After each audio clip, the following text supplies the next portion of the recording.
പ്രഭ ചേച്ചി ഞാൻ ഇറങ്ങാം. ഇറങ്ങിക്കോ, വീട്ടിൽ കാണാം. സിസ്റ്ററിന്റെ റൂംമേറ്റിനെ ഈടായിട്ട് എന്തൊക്കെയോ ഒരു മാറ്റം ഉണ്ടല്ലോ, ശ്രദ്ധിച്ചായിരുന്നു. അവളൊരു പയ്യനുമായിട്ട് ഇഷ്ടത്തില്ല.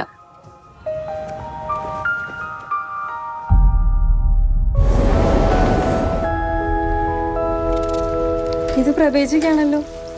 ഇതിപ്പോ ആരയക്കാനാ? ഒന്നും കാണുന്നില്ല. ഇതിലെന്തോ ഇംഗ്ലീഷിൽ എഴുതിയിട്ടുണ്ട്, മെയ്ഡ് ഇൻ ജർമ്മनी. प्रभु ചേച്ചിയുടെ ഹസ്ബൻഡ് എവിടെയല്ലേ? लास्ट टाइम कभी फोन किया था उसने, 1 साल से ऊपर हो गया. ചേച്ചിക്ക് ആളെ നേരത്തെ അറിയായിരുന്നു? തീരെ അറിയത്തില്ലായിരുന്നു. ഒരു ദിവസം അച്ഛൻ വിളിച്ച് വെച്ച് വീട്ടിലോട്ട് വരാൻ പറഞ്ഞു. ഞാൻ ചെന്നപ്പോഴത്തേക്ക് അവർ കല്യാണമൊക്കെ നിശ്ചയിച്ചു കഴിഞ്ഞാൽ. കൊട്ടും അറിയാത്ത ഒരാളെ എങ്ങനെയാ കല്യാണം കഴിക്കാം? കൊണ്ടൊന്നും പറ്റുമെന്ന് തോന്നുന്നില്ല.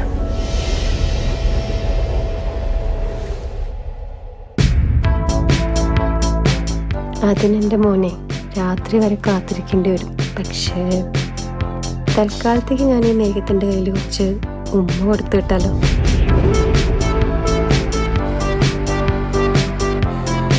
ഈ ഭാവിയെ പറ്റി ചിന്തിക്കാറുണ്ടോ?